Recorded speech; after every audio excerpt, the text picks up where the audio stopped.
So remember, according to the left, rhetoric from the left, totally fine, no matter how violent, no matter how suggestive, all of that is totally fine. Rhetoric from the right, inherently bad, inherently evil, and probably requires some sort of government activity. So the other day, Elon Musk tweeted out after the second assassination attempt. He tweeted, and no one is even trying to assassinate Biden and Kamala. Now, it wasn't a call for an attempted assassination against Biden or Kamala. He was just pointing out that the perceived threat of Trump is higher than the perceived threat of Biden and Kamala because they are a continuation of the status quo. That's obviously what he meant by the tweet. Obviously. He responded to one request to reconsider his comment saying, no one has even tried to do so, is the point I'm making, and no one will. And then he responded to another request to delete, and he said, fair enough, I don't want to do what they have done, even in jest. I mean, again, it is very clear what he was attempting to say there. What he was basically saying is that the reason that they are trying to kill Trump is because he's a threat to the system. Biden and Harris aren't a threat to the system, so no one's trying to kill them. Right now, that may or may not be true. That is what he is attempting to say. The White House immediately issues a statement on that. So the White House, which has been complicit in every attempt to link Donald Trump with violence, every attempt to treat Donald Trump as uniquely dangerous, the White House, which is behind the messaging that Donald Trump is a threat to the very fabric and soul of the United States of America in a unique way, not as part of a broader movement that has different priorities, but as part of a broader movement that wishes to tear away the entirety of the United States, turn it into a tyrannical theocracy. This White House, which is literally behind that effort, is very angry at Elon Musk. Quote, as President Biden and Vice President Harris said after yesterday's disturbing news, there is no place for political violence or for any violence ever in our country. We must all do our part to ensure this incident does not lead to more violence. Violence should only be condemned, not encouraged or joked about. This rhetoric is irresponsible.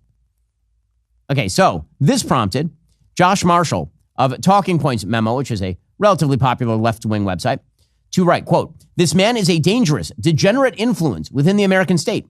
This is only a half step away from incitement to murder. No, it isn't. Eventually, the U.S. will have to take the necessary steps to expropriate with fair market compensation the national security assets Musk has acquired through government contracts and subsidies, or exercise oversight necessary to safeguard American national security. Too many examples of his using those assets to provide aid to adversary states. So Josh Marshall using this opportunity to suggest that the national government of the United States expropriate the property of Elon Musk for a tweet that is not calling for violence against Biden and Harris. It's pointing out that the levels of threat to Biden and Harris are lower than those against Trump for a reason. Again, the way that it works, if you are just non-left, okay, Elon Musk is not a right-winger in any traditional sense. He is just not left. The level of outrage and the justified level, then they believe, of action taking by the government is insane. It's wild. And yet that is the continued narrative from the left today. How two attempted assassinations against the former president of the United States somehow turns into a referendum on the person who is the victim of the assassination attempts is beyond me. I mean, truly, you got to hand it to them. And it demonstrates what an insane bubble they live in the middle of, that sounds reasonable to them. That sounds like, okay, well, that makes perfect sense. It has nothing to do with you. It has nothing to do with you, what you do every day. It has nothing to do with MSNBC going on air every single day and declaring that Donald Trump is basically Hitler without the mustache. It has nothing to do with Joe Biden getting up there and giving speeches for years on end about how Donald Trump is the gravest threat to the American Republic. It has nothing to do with the suggestion that Donald Trump is a revolutionary insurrectionist who attempted to overthrow the government of the United States and came within a hair's breadth of doing so on January 6th, which is not actually what happened on January 6th. Donald Trump laid out a bunch of specious legal theories that were rejected in court, and then he laid out another specious legal theory that ended up being overridden by Republicans in Congress.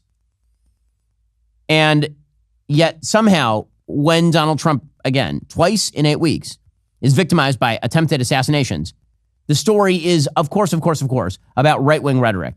I get the feeling that you don't actually care too much about the assassination attempt. All you care about is silencing your opponents. That's the thing that I get the sense of if you are in the Democrat media human centipede. Are you tired of the lies and the twists of the mainstream media talking points? Yeah, me too. Join me in my newest series, Fact, where I dismantle and bring truth to this tiring mainstream agenda.